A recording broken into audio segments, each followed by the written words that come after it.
શ્રી વલ્લભાધીશ કી જય. સંન્યાસ નિર્ણય ગ્રંથ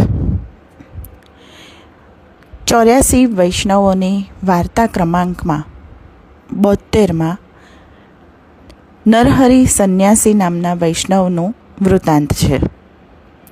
આ નરહરિ સંન્યાસીએ બદ્રિકાશ્રમમાં આપશ્રીને દંડવત કરીને પૂછ્યું કે આચાર્ય, મેં પહેલાં સંન્યાસ ગ્રહણ કર્યો હતો, પછી આપશ્રીની કૃપાથી ભક્તિ માર્ગમાં આવ્યો.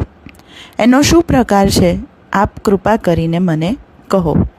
ત્યારે આપશ્રીએ ભક્તિ માર્ગમાં સંન્યાસનો પ્રકાર જણાવવા સંન્યાસ નિર્ણય ગ્રંથ રચીને એમને સંભળાવ્યો.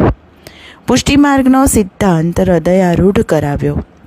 પછી શ્રી ઠાકોરજીની લીલાનો એમને અનુભવ થયો અને સ્વરૂપાનંદમાં મગ્ન થયા. તો બોલો શ્રી વલ્લભાધીશ કી જય. જય જય શ્રી રાધે.